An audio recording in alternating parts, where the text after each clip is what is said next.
Well, let's have a look at the replay. William, move your head. Look at the size of that boy's head. Shh. I'm not kidding, it's like an orange on a toothpick. You gotta give the boy a complex. Well, that's a huge noggin. It's a virtual planetoid. Has its own weather system. Heed, move!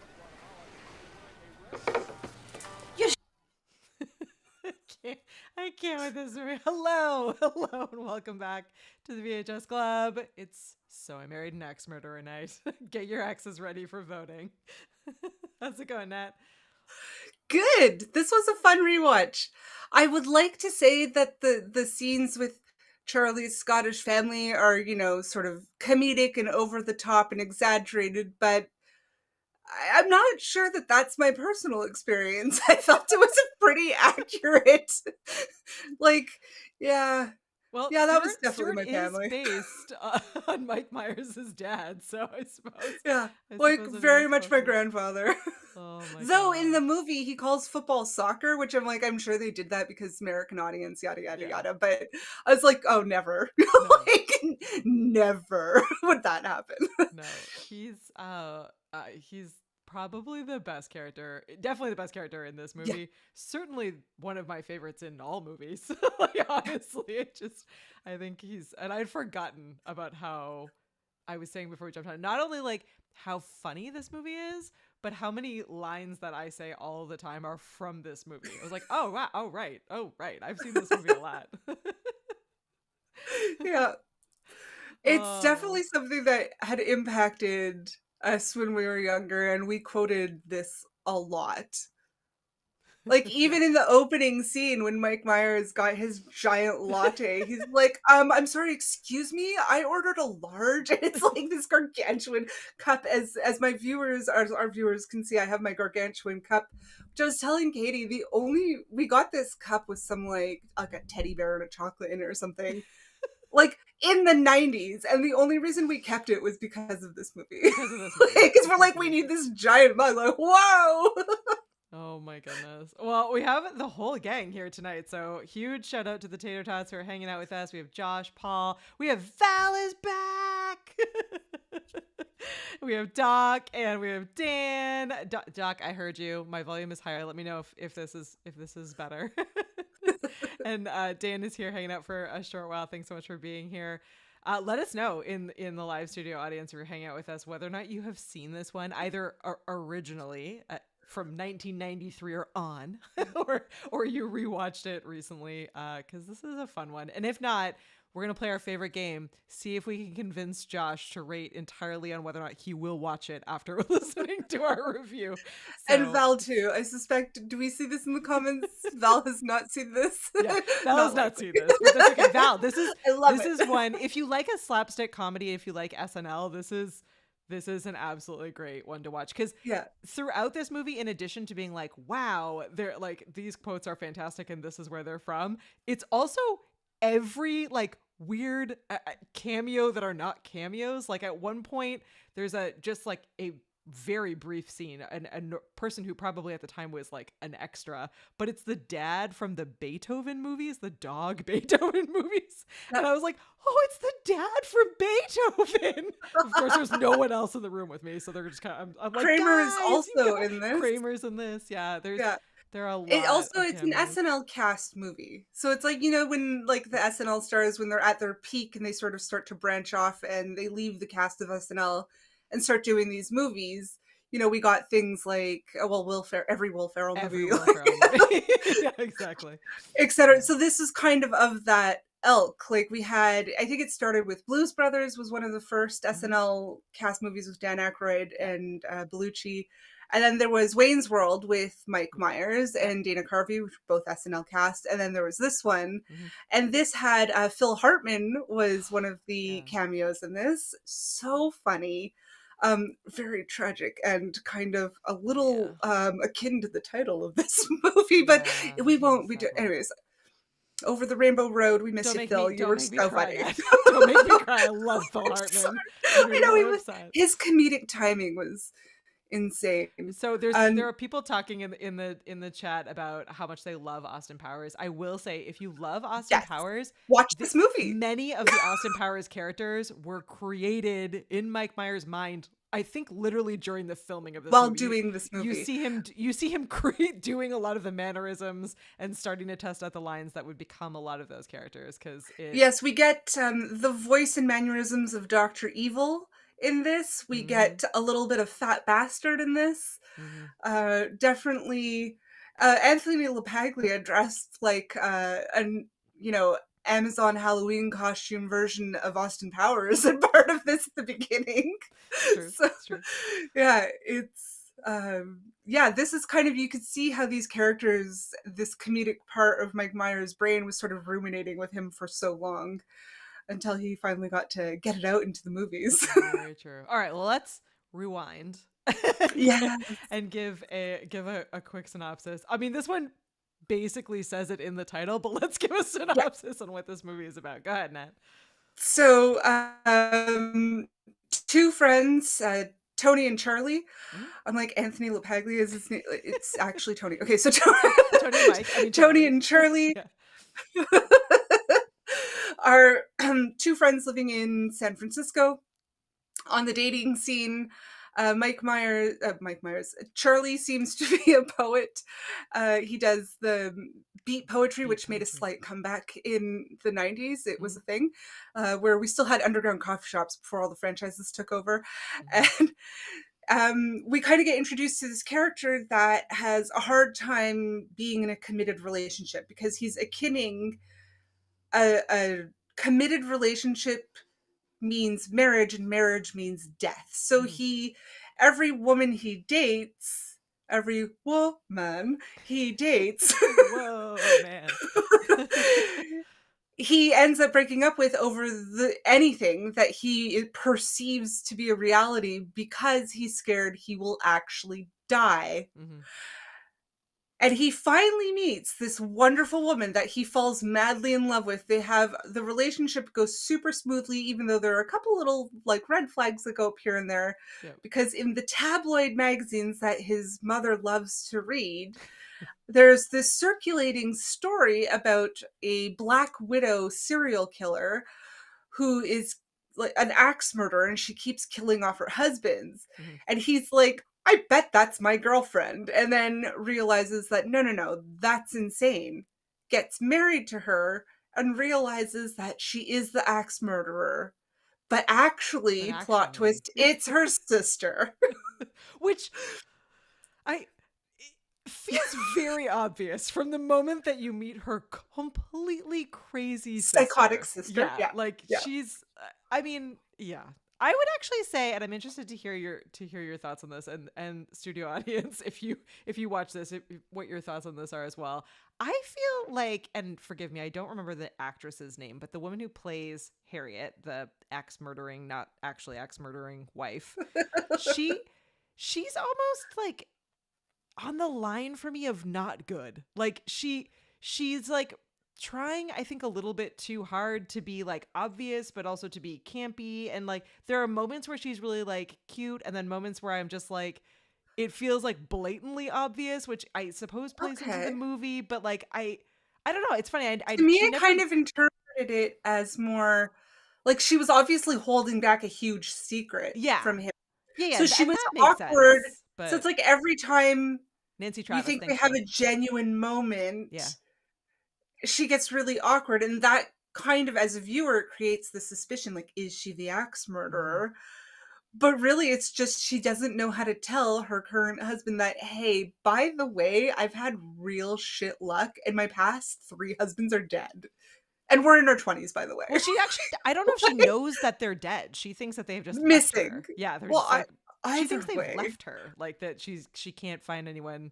I that don't know. would Yeah, kind of it's, mess you up a bit. yeah, I get that it would mess you up. I feel, and I felt this way more just rewatching it this week, but it was Yeah. like, she just is like campy, but I mean, no one is as good as Mike Myers in this movie, and he plays multiple roles, so he's like even up Yeah. above that. But there's just like moments where I was like, she's just like a little too deadpan, or just not, I don't know. I don't think that she was on the same level as him, but I don't know who would have been, honestly. So Apparently, Sharon Stone was up for the part. yeah, and she was apparently insistent that, so they did not accept her for the role because she was insistent that she needed to play both Harriet and Harriet's sister. So, and they were like, nah. Oh. I figured she also would have just played it too straight. She would have played it way too straight. Like, Yeah. there would, like, she's phenomenal. I love Sharon Stone. She's not really comedic. No. Um, which is a very specific talent. You know, it's not like, not everybody, just because you're an actor doesn't mean you're going to be funny or Yeah. have good comedic timing. Yeah. Yeah. I mean, I don't really understand acting at all, even though I clearly appreciate it because we're here every week talking about it. Yeah. But I'm like, I don't know how they get like everything that's in their head out, like, Yeah. they put it out into the real, like, I don't understand how you guys Mhm. do it. It's phenomenal. But Yeah. so to me, I'm like, comedic, like the comedic chops have to be like a natural given talent. So I'm like, I just don't see Sharon Stone in that light.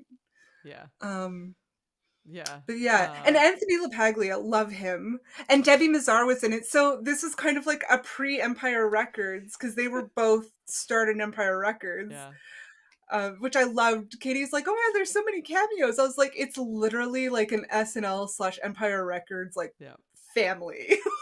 Which is so cute. I It loved it. really was. I will say that Anthony, who plays Tony, so easy Yeah. for us not to screw up. He's probably my second favorite character. So like in my I mind, love him. Stuart the dad, played by Mike Myers, and then Tony, because he plays this character who's this like kind of a like bumbling idiot cop, but he's Yeah. like he lives, he's very me. So it go with me here. When I was in university, I desperately for a very long time wanted to go into forensic science, and I would have been horrible at it, like straight up Yes. horrible at it. Bad at But math. Yeah. I actually like even That had goes my for both of us. degree listed as forensic science for a very long time because I believed that I would do that. And it was really only for the story of it. And that is exactly the character of Tony. He's like, he just like wants to be a cop because it seems like Yeah. it's fun. It in was the so cool on movies. TV. It was so cool on TV.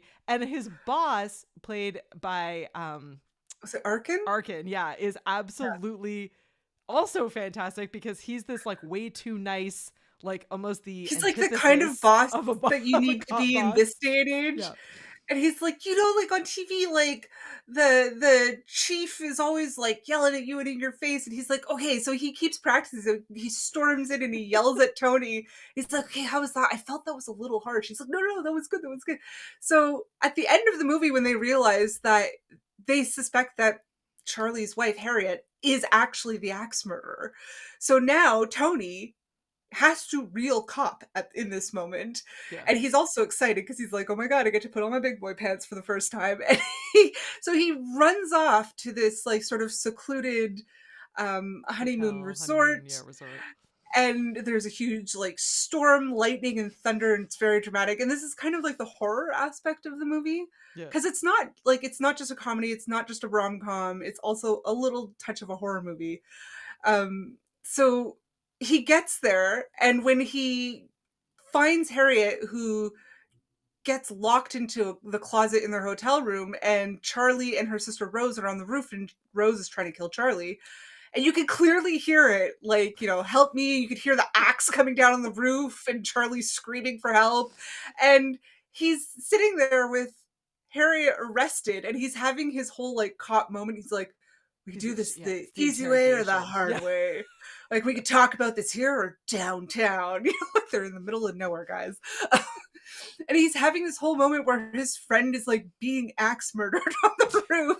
And it's so stupid. It's so stupid, but it's so done. Stupid.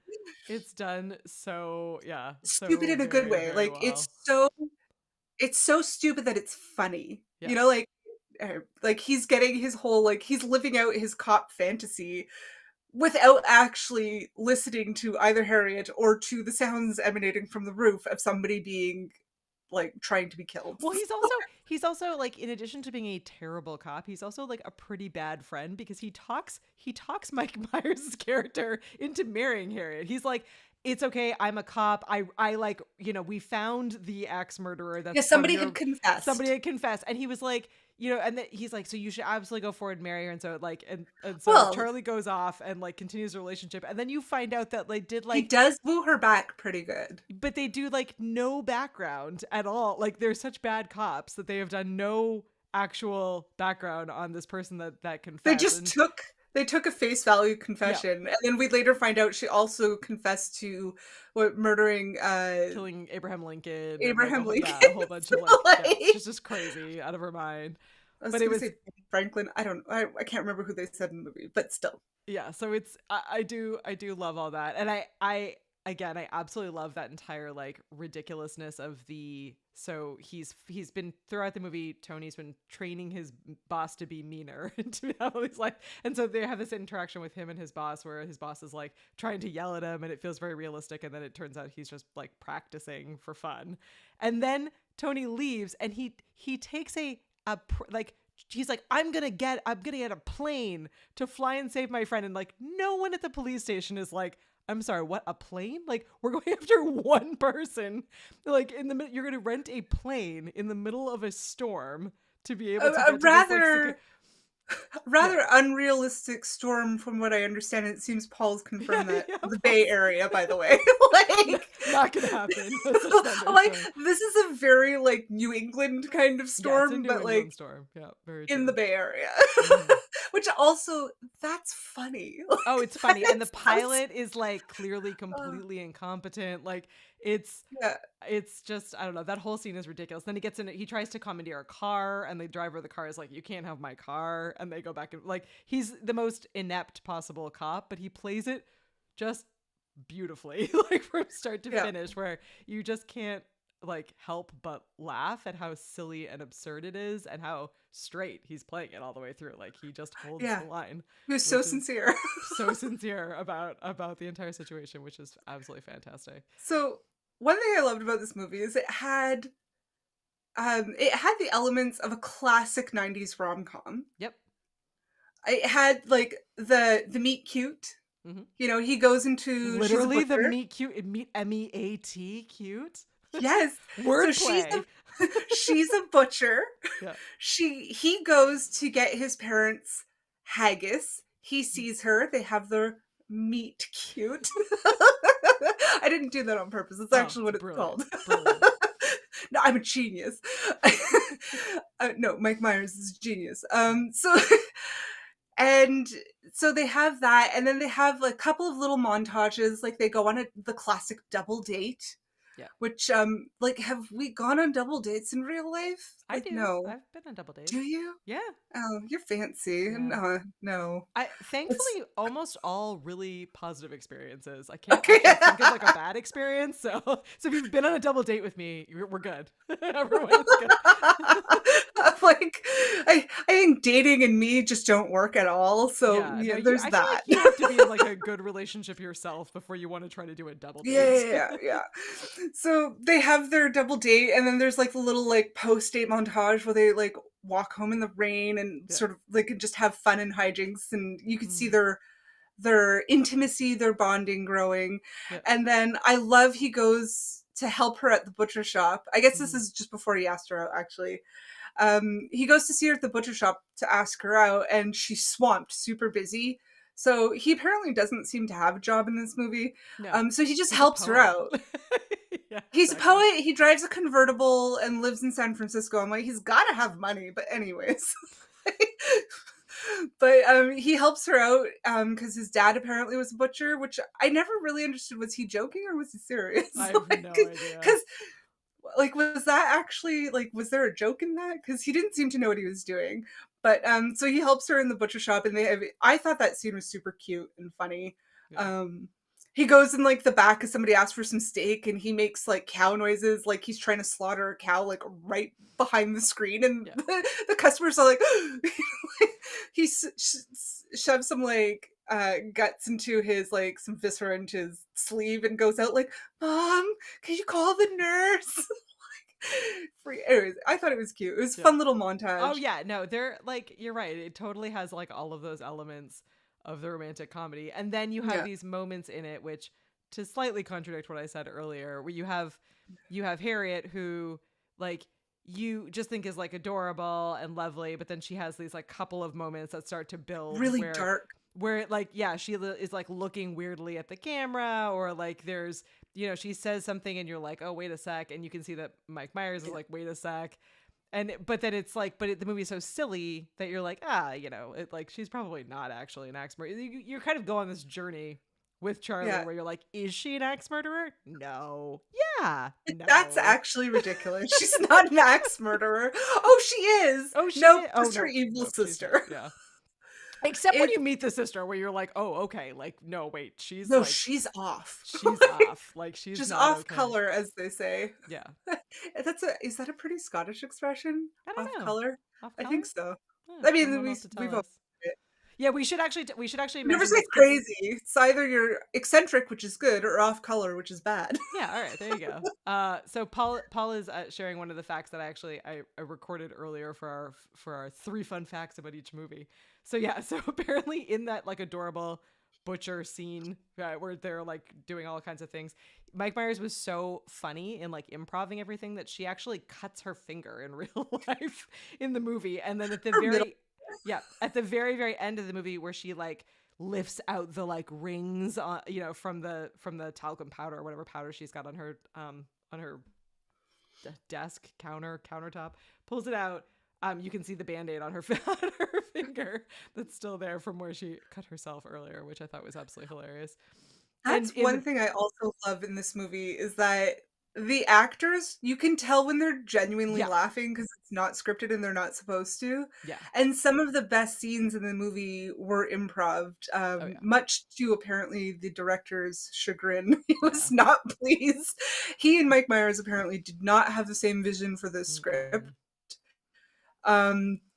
Did not have the same vision for how it was being acted, and like really, I read an article that was published this calendar year where the director was still like, I could see where Mike Myers was coming from, but he was wrong and I was right, and he should have respected me. It's like, even though what he did is what made the movie brilliant.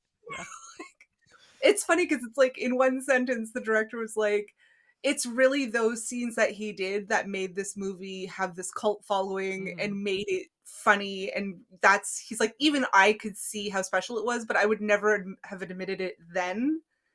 And I'm not really admitting it now because I was the director and he should have listened to me. I was like, ooh, okay. Fun. He went on after this. He had done 2 feature films. This was his second.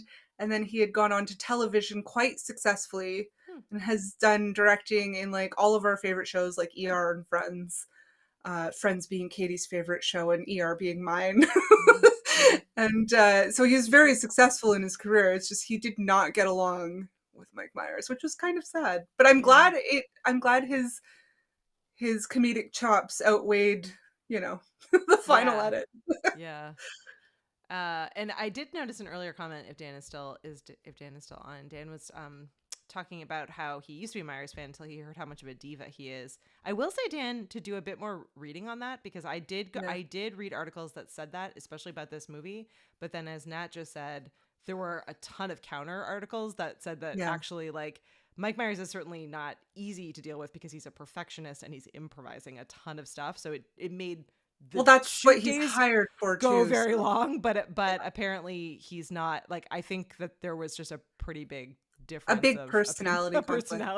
personality Yeah. difference of opinion on this particular one. So maybe worth another try, or The at least a little bit director deeper reading. did say what he was happy to get rid of film and go into television is because he finally understood about himself that he liked to explore more storylines and more venues more quickly than a movie would allow. Yeah, Because in a movie, you're locked into one mhm. like vehicle, even though this movie, and I feel like that conflict between them is what made this movie so good, because it's really like a 3-in-1. It's a rom-com, it's a raunchy, like an SNL comedy, and it's a horror movie. Like, Yeah.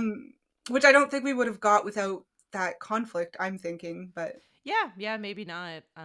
It's yeah. I do, because there was part in that article, and I will find it. I don't think I have it in the sources below, but I will find it and add it in so that you can check it out. But um, I do think, like, the part of what the director was saying was his vision, which I'm really happy didn't carry through personally, is that Yeah. he was hoping for it to be much more of a serious movie than what Very it dark. ended up being, a very kind of dark and serious movie, which actually gives vibes to when we were reviewing Death Becomes Her, which had a Yes. similar situation where they were struggling with it being like a funny horror, where Or it a dark obviously satire. Yeah.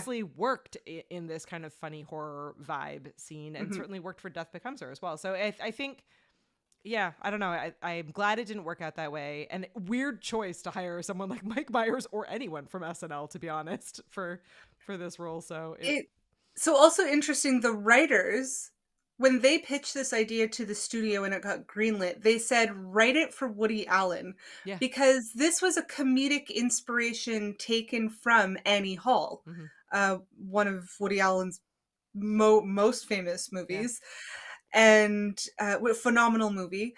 I'm also partial because my grandmother's name was Annie Hall, and she also worked in a diner. Um, the same diner that Woody Allen used to frequent in Montreal to write. So Small world. maybe, Yeah. maybe. Who knows?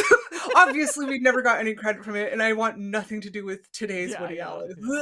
Dodge But dodge a bullet in that one. yeah. But regardless, anyway, so I'm partial to that movie. But so this is based on Annie Hall, and it was Mhm. supposed to be like a dark rom-com Annie Hall Yeah. instead of a quirky indie rom-com. Yeah, you He was never. literally told, like, Yeah. write this for Woody Allen, and then in the end, Woody Allen, I think there was a There scheduling was a conflict, and it conflict. Yeah. ended up not happening. So it pivoted really hard, like, last minute. So it was like, instead of being like a Woody Allen styled 90s comedy, which is usually like like it's his movies were comedies but also very heavy and very serious at the same time. So it went from that to, we're gonna hire the cast of SNL. Like, So I do kind of feel bad for the director, because he was probably like, he was kind of thrown into He had a this. different expectation than the reality of it. Yeah, Yeah. for sure. Yeah. Yeah. Yeah, he wanted the target audience to be like 30-year-old men. So, which is Which, like, no, this appealed to 12-year-old girls. yeah. I mean, who knows? I know a lot of 40-year-old men that are huge fans of this movie now. So it's hard Well, to yeah. say. Hard to say. I mean, it's funny I because, also know a lot of 40-year-old men that think like a serious relationship means death. So I feel like this would still appeal yeah, to that it feels older like it age has a group. wide audience. It feels like it has a wide audience, and it is interesting. Paul dropped this fact in that said that every character had like 6 people that were asked to play the part before the final cast was picked. And this movie was definitely one of those ones that had a lot of different kind of actors that were up for different roles.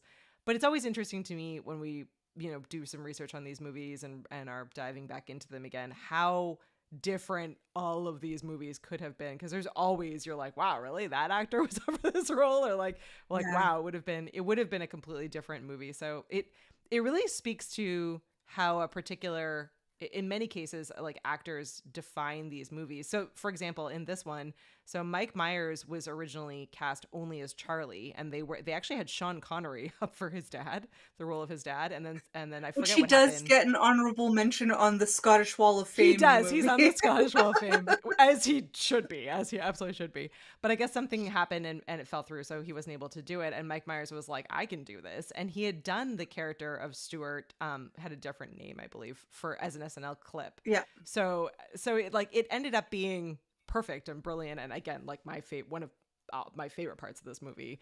So I am glad that it worked out that way. But it's like it would have been totally different with Sean Connery. Not that Sean Connery couldn't have done a brilliant job. I adore him, but it definitely would have made it a different movie. And Doc was saying that, like, for Sharon Stone, even though we made those comments about how she wasn't funny, she has been in a few comedies. So it's just interesting how he was saying that she's been in Police Academy 4 and Last Action Hero. Oh. So she has done a few. Oh, So yeah. you never know. Like it's just interesting to me that like the actors really do in many cases make a movie, and it is very interesting. What could happen or what happens and how a movie is shaped by the people. It's all about timing. It's all about timing, yeah. And like this movie, I mean, the director and everybody involved, like, can only be counting their blessings that this movie has a cult following. It's considered a cult classic. It did not And perform well in the theater, by the way. Like it did no, okay, but it was wasn't successful hugely by any means. popular. Like Yeah. it still is. Yeah. And I mean, I don't know anybody when we were younger that wasn't quoting this movie. Like obviously we didn't see it in theaters, but we all rented it on VHS. Blockbuster for the win. For us, it was Video Roma. Remember they had like true. the little carousel and They the do. popcorn machine? Yep. Yeah. We used to get free popcorn when we get movies, and now Netflix is gouging us for everything. Everything. Absolutely everything. I mean, our movie viewing has gone so downhill. We have every possible amount of content available, but we don't have free popcorn. It is true. It's been interesting watching the conversations that have been happening these days about like ownership over content as well. So there has been a really big movement back towards DVDs and VHS and just being able to actually physically own content, because it's really hard. Like, so speaking as someone who I own all these movies, but they're still in boxes because we're building like a wall for all of that. So it is difficult. Like every single week I'm like, wow, like I have most of the streaming services and it's really difficult to find these movies. I end up having to either rent or buy them through Amazon Prime most of the time, which feels insane because I literally own them. And of course, at any point, Amazon could just like, even if I own it on Amazon, Amazon came could out really take recently. those back. So that came out recently. Like people are like, hey, I purchased this movie. Yeah. In Amazon and it's not there anymore, and Amazon's like, well, you don't actually own it. Yeah, you don't actually own it. So I'm thrilled It's that like, I actually beg do your own pardon. this one. I physically own this one. Yeah, me too. Yeah. But I do also That's why I digitally still- own Yeah. this one, quote unquote, because it was, for me, I was like, oh, I'll watch it enough on Amazon and that it's worth for me to get it. But it is hard to find some of these movies, and I know especially as streaming services were kind of becoming more and more popular, people like us who love to rewatch a lot of our favorite movies, like without a collection, it is actually kind of difficult to find. Did you hear, and this is completely off topic, well, not completely off topic, but about DVDs and like having something in hand. Do you remember 28 Days Later? Cillian Murphy? Mm-hmm. Obviously, like Katie and I love zombie movies, by the way. Well, we have to love do some zombie movies. Yeah. Well, we should do, anyway, so apparently all physical and digital copies of 28 Days and 28 Weeks Later have disappeared. Yeah. I'm positive it's because 28 Years Later is going to be coming out. Yeah. So they're going to re-release everything, because it was always supposed to be that trilogy. Like we had heard about it when 28 Days Later came out. That like, if it's successful, we're going to get it 28 years later, like, so that was always part of the marketing of it. So, but it's funny because I'm like, I have a copy of it and people are paying stupid money, like 10,000 US on eBay like, for I'm this. not selling this. Yeah, exactly. I'm tempted because I'm like, well, I've seen it like 100 times. I 10,000 US in this economy? Like, are you guys okay? You really want it that bad? I got a copy. Hit me up. Like, Oh my God. shoot us an email. Oh, Okay, but yeah, it's crazy. we need to talk about, so I'm very excited because of how insanely ridiculous it is in this movie, but I really want to talk about the honeymoon location and about how weird that place is. Can we, like, even for the 90s, Isn't like, it apparently a real place? it's a real place that you can go, and Yeah. a ton of movies actually have been filmed there. I hope it's not as weird there as it is in the movie, but I like, and I will say the weirdest part of it for me, although there are many, but one of the weirdest parts of it for me is that they have like a tradition of getting a giant chair and carrying the married Like couple, a love seat. A wicker love seat. a wicker love seat, physically carrying the couple up to their honeymoon suite. And I was like, weird. I like some level of attention. Like, I like when they bring out birthday cakes at restaurants. I'm in for that. But like carrying you up to your honeymoon suite is just very bizarre. Like that. I just no. Now I feel like if I get married, I'm gonna have to do that. Like, we're gonna have to honeymoon there and be carried up to my suite in this like rattan chair. You know, like I don't like, know if I don't know if I'm now gonna that's be. the thing. I might have to bow out of that and just expect people to send me a video because it just feels very weird. Feels very, very strange. Well, this was their honeymoon, so if you were with me on my honeymoon, I guess it wouldn't be too weird because That's we're true. besties, but it'd be a little weird. Well, but they expected like everyone that was in the like there are people that were just there like eating in the restaurant or staying in the hotel, and it was like, let's carry this like newlywed couple up to their like sex chamber, and I was like, this feels weird. There was also that like old. That was the old couple there that was on their like whatever 50th anniversary, like whatever, and they're like, we did it for our wedding, so it's like clearly something that's been done for like it's a tradition, half a century. Oh man, that's funny. I also love that scene when he gets a phone call and it's Tony calling to be like, she is the axe murderer, by the way. And the phone cuts out before he confirms anything. So Charlie's freaking out. And he's like, oh my God, the phone cut out. Like, no, I need this call. I was on an important call. And then they suddenly get swept up to dancing, and they're doing, because, dinner and dancing. No, first they're like, that happens all the time around here. And I was like, what? Like, the phone is just constantly going out around here? And they bring... Well, I could see that. They bring remote, a landline phone with wires. Okay, so it's not a cell phone. It's a to the middle of the restaurant to set on the table in front of him. Katie, that's how it was done. No, but that's what they used to do. You had really long cords. You get like 50 meters of phone wire. No, I've seen other movies where they say like, sir, you have a call, and then the person like gets up and goes to like where the phone is. They don't normally like it's a huge tripping hazard. They're like pulling the phone into the middle of the restaurant. Do you remember that? I think it was like an 80s resurgence of these phones where they looked like the old Victorian phones. Mm-hmm. I love those. I want one. I don't have a line, but Oh, I was into that. So it is called the Dunsmore House and Gardens in East Oakland. So next time I'm in the Oakland area, I may have to go and check this out. They donated California, here we come. That's awesome. That's absolutely amazing. I also love when they're dancing and he tries to run away from her, like to switch partners, and she's like. So then the power goes out and then everybody's screaming and she's terrified and she's just like, where's my husband? Where's my husband? And he's like, get away from me. And she doesn't really know why. Like, I love there's like this disconnect because like she hasn't communicated that all of her husbands died and he hasn't communicated that he's pretty sure, based on a tabloid that his mom reads, that she's an axe murderer. And they just don't like... If only they had been open and communicated effectively. Well, she's like so worried that he's gonna leave, and at that moment on, he's just like because everybody's abandoned her. To leave. Yeah, exactly. Yeah, he's literally trying to run away. What was his line? Oh, that one I can't remember. Something like "Get her away from me! I'm gonna get axe murdered." Like it was really funny. Oh, but it's so good. Yeah, and he locks her in a cupboard. He does. He locks her in a cupboard. Which also I love when Tony comes and he's getting her out of the cupboard, poor Harriet, and like the key is on the desk. Okay, because we see Charlie put the key on the desk and he notices that Rose had left him like a letter from himself to Harriet To saying, "I'm Harriet, leaving yeah. you." Yeah. And he's like, "What is this? I didn't write this."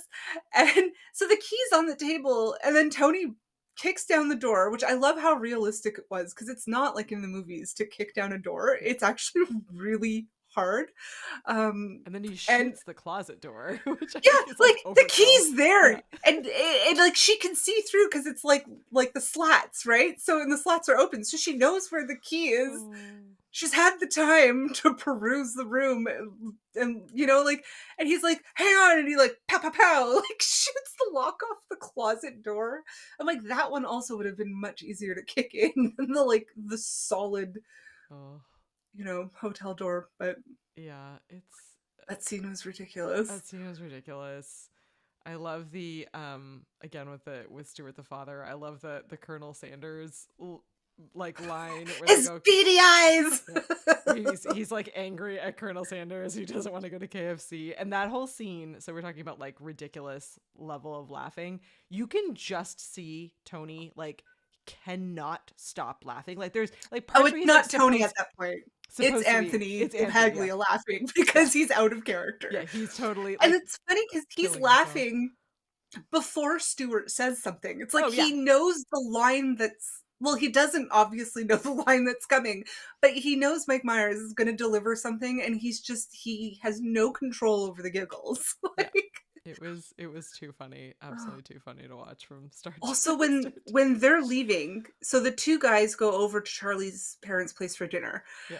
and when they're leaving, Charlie's mom kisses Tony goodbye, but like not like the European kiss on the cheek. She just like grabs him and like sucks his face, right? And then she's like, "Oh, he grew up to be a a big man," you know, like, and she's all like, "Oh, that was good." And you could see him laughing. He's just like, this woman just took him, like, Yeah. She holds her own. So oh my gosh, she's if so you funny. didn't notice, she is the like bird lady from Home Alone 2. And Yeah. apparently she was actually like put into this movie because Chris Columbus was originally going to direct it or be involved in it in some way, Yeah. and couldn't because he was working on Mrs. Doubtfire. But he was like, you need to hire her as the mother. Because he worked with her Because he worked with her on Home Alone 2. on And I was Home Alone, yeah. I didn't put the two and two together until I saw that line. I was like, oh yeah, it was totally her. But she's so like different than she was in that movie, obviously, but so like Oh, yeah, boisterous yeah. and fun. This, she in has this her role. hair set, Yeah. big hair, the hairspray, Yeah. the outfits, the big clip-on earrings. I was like, oh, flashbacks. Yeah. Like, the only thing that was missing from that whole like walking into a Scottish home was the dad didn't say, "Give us a wee song and dance." Because every time you walked into a Scottish home, it didn't matter if it was your family's or not. If it was a Scottish, like, you had to perform. Like, literally put on a Broadway level performance for whoever these people are, like in the sitting room, in the living room, like Yep. song and dance. And I'm like looking at my parents, and my dad thinks this is great because he's like, "Now you understand my childhood trauma." And I'm like, I can't sing. Like, I remember very clearly going to Auntie Margaret's, not my real auntie, and looking at my dad like, "Get me out of here." And he's just cackling. He's like, "This is the best." And I'm like, "What?" And then Auntie Margaret's like, "I'll get on the piano." And I'm just like, what is happening? Of course, my dad dropped my brother and I like in it, like, you know, baptism by fire. He didn't forewarn us that you have to perform in a Scott. Anyways, whatever. My childhood trauma now too. Thanks, Dad. Well, Anyways, I thought it was so realistic. Dance, so it's a little bit. He does. When he did the little jig, I was like, "Oh my god, that's yep." So Mike Myers based this on his actual very Scottish parents. So yeah. Oh my gosh. Well, we're nearing the end, so while we talk a little bit longer, if you're hanging out in the studio audience, let us know how many axes, because I assume you're going to put axes, you would rate this one if you've seen Or it, love or heart. now that you've heard about it, you could rate it too. And if you're like, what's a live studio audience? Because you're listening to this or watching this later, we actually record this podcast live on YouTube most Thursday nights at 9 p.m. Eastern. And you can just sit in the chat and hang out with us and give us your feedback and thoughts. And if you're as awesome as Paul and some of our other fans and friends here in the chat, you can also feed us information and correct us when we're horribly wrong. So it's mutually beneficial. Thank you so much. Thank you so much to Paul and the crew for always helping with all of it. Actually, I was going to ask tech support. Exactly. I was going to ask Paul what he thought about this, because he's in the San Francisco area now. I was like, San Francisco always is fun in real life. One of my favorite cities, but it's always like there's just something about seeing it in a movie where you're like, oh, it's so charming. It's just so fun and wonderful, and I love the kind of the 90s San Francisco vibe, where I was just like, oh man, coffee shops and beat poetry, which is just wonderfully strange. It just seems I miss that. Watching it, I didn't expect that. I was like, oh yeah, before there was in Canada, Second Cup and Starbucks, they were all these little independent hole in the wall that always featured local art, and the decor was just whatever they grabbed at a rummage sale, garage sale, and the walls were all spray painted or matte or something quirky and weird. And everything was just small and independent, and you had those poetry slams and see, Paul, San Francisco was wonderful in the 80s and 90s. I know. See, take us back. Take us back to coffee shops and Katie and I also had a wonderful time going to San Francisco a few years back. We did. Dane had less of a fun time because Katie and I discovered wine bars. We did discover wine bars. And Dane carried us around. we have not discussed, and before we roll over, thank you so much for dropping in your axe ratings. We'll keep those coming. We will share those at the end here, but we need to talk about the fact that they go for fun often to Alcatraz, which makes them my people, because you clearly see that they're not just they live there, so which is fine to be a tourist in your own city, but as Phil Hartman's character who comes out and is their guide around Alcatraz, and he's amazingly funny. So funny. But they're like, oh, we have Vicky. They know who he is and have experienced him before and are excited about it. And I was like, how is this a weekly thing where they just take a boat to Alcatraz and hang out? Because that is something I feel I would do if I lived in San if we lived there, we would do that. We loved Alcatraz. Katie and I were all about Alcatraz. So among which, the of things course, we Katie, Dane, and I quoted The Rock to the point where people shushed us on the boat over it. They're like, stop it. And we're like, The Rock. I can't even do a Sean Connery accent because Sean Connery, though he's from Glasgow, I believe, and he is Scottish, but it's not really, it's not at all a Scottish accent. He has a speech impediment. His accent is very sexy. I'm all for it. Don't get me wrong. But it's not you won't hear that anywhere in Scotland, just FYI, guys. So yeah, pulling off that accent, I don't know.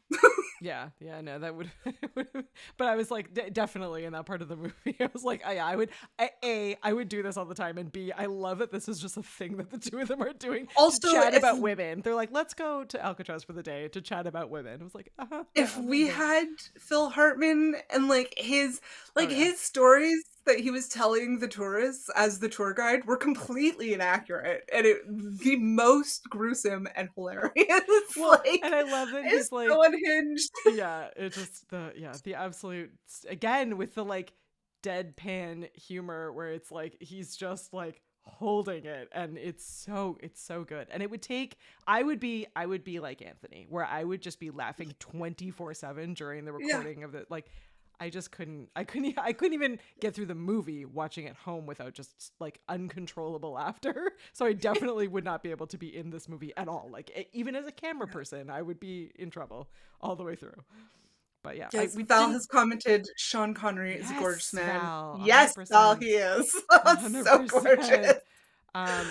We should check out Playing by Heart. Oh, okay. I don't know if I've I love that one. Right? Angelina Jolie, Ryan Philippe, Gillian Anderson. Why do I have this information in my brain? I haven't seen the movie since it come out. Okay, there we go. We'll have to add that one to the list. list. Do I have that on DVD or VHS? It's a good movie. Good call. Good call, Kathy. Wow. All right, well, here we go. So we have My brain. five axes from Josh, and who is adding it to his list. All right, Josh, we're gonna have to do a follow-up episode with you where you actually watch the movies and we get your feedback on what you think, how disappointed We you are in us. expect to see it on your blog, Josh. And Paul says 4-1 for Tony, which I love it. We have 5 from George. Thanks so much for hanging out with us, George. Yeah, it just this was absolutely amazing. Okay, shout out for I would cross the line for Sean Connery, because yes, you are speaking truth. Oh no, I miss him. I refuse to Said accept that every he's gone. woman ever. I refuse to accept he's gone. It's not fair. It's really mean. No, Paul, Nat and I made Dane go to Alcatraz, which the only way that we got away with that, and Dane is on so he can correct us if we're wrong, There is was that that it was the World Cup at the time, which Dane is a huge sailing fan. Those crazy boat things that have sails. Yeah, they're not like there were they're like on hydrofoils blades, and stuff. right? Yeah, but it was the World Cup. It was the like America's Cup, and so they were sailing all around. So Dane was like, "Well, if we take the boat over to Alcatraz, then we will be on the water I can see that. with the sailboat." So we definitely got out onto the water. We only were able to force Dane to do super touristy things based on that. We're due for a revisit though, because we may have to go and hang out with Paul, who might be much more accommodating than Dane was about having to go to all these locations. Well, it should come as no surprise that we are in the 5 fish and taters area of the I couldn't give it less than 5. I love it. I literally couldn't. I've seen this movie so many times and I still could not stop laughing even alone, which is impressive for me. Yeah, Dane's I know, now Dane. on his World I know. Cup. It's the late boat for me. Thingy, No, it's Dane. the Americas. All right. You can correct me. It's America's Cup. This is not a sailing podcast, Dane. This is a movie podcast. America's Cup. Like, okay. I actually did say America's Cup and World Cup, so I was both wrong and right in the same sentence. Yeah, that's okay. Yeah. Look, whenever Katie and I have to deal with sailing, Dane is there. So, we don't, that's Dane's job. It's true. And Kathy is saying that you should correct yourself, Nat, that you have an endless capacity for useless information, which is a line from Playing by Heart. So yeah, you'll be right. It's a very interesting place up here, guys. And Josh is saying that it might be a while. Okay, well, we will wait for you, Josh, because we're still in the 80s, so you have a long time before we catch up. So yeah, all good. I love that. Yeah. I know it is amazing how quickly weeks go by. I'm always like, oh, I'll watch that movie, on Monday this week, so that I'm all ready to go by Thursday. And every Thursday, I'm finishing the movie. So, yeah, same. Yeah, which actually makes it fresher in my mind. So maybe that's fine as far as things go. You would okay, fine, Dane. Go ahead and go watch your sailing podcast. We'll see you later. Hi, thanks so much for hanging out with us.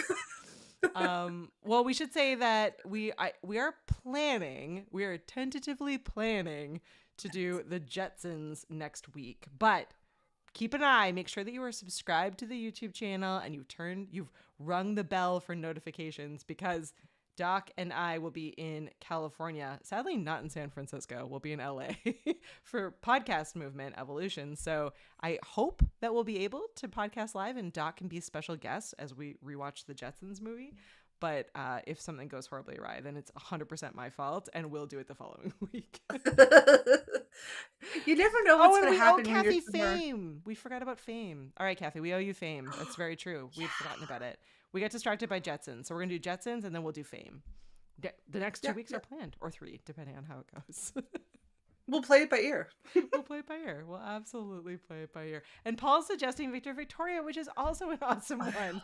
Our list is growing. Okay. Well, and we have Playing by Heart.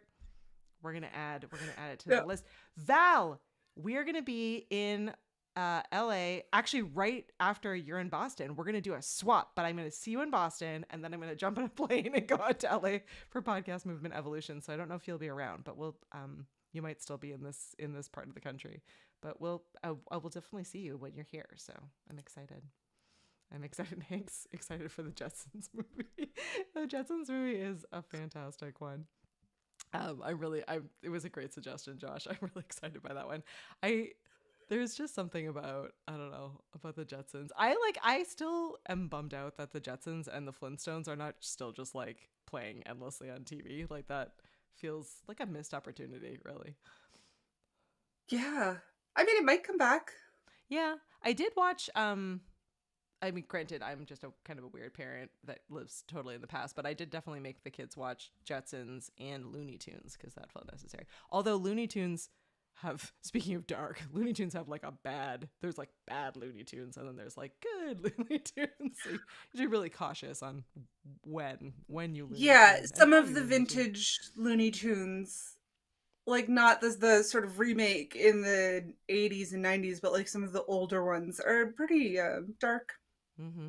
Like Mm-hmm. Mickey Mouse, dark, real dark. Yeah. People were bad. They were bad people. Yeah, There still are still bad are. people, That's but fine. yeah, still are. Oh my gosh. Well, you Well, did it. that was fun. We did it. I kind of want to watch this one again. I might have to go do that, and then I'll watch the Jetsons. It's gonna be fantastic. But yeah, hopefully you will all come back and join us again either next week or the following week, depending. And that you will swing by. Hopefully we could plead with you to swing over to the VHSclubpod.com. You can leave a review there, which would be so appreciated. You can leave voicemail, which we've been playing. Super fun. So definitely go and do that. Or just check out some of the episodes. And I'm almost caught up on all of our we've been doing short videos with fun facts from each movie. So if you're like, wait a sec, I want more fun facts, there are lots of them now on our site. So be sure to check all of those out. And yeah, we'll see you all again next week. Final thoughts, Nat? No. No. That's surrounded by Christian The Tater. cat's She's like, here, no. and I'm trying to get her not to jump up on my legs because I'm wearing shorts, and I was like, she's gonna rip all my flesh off. That's where my brain was at. I'm sorry. Leave us a I voicemail. Final disassociated thought. for a Leave second. us. No, this way. Leave us a voicemail. Leave us a voicemail. We really appreciate it. We do love voicemail. Well, thanks everyone. We'll see you again next week. Bye.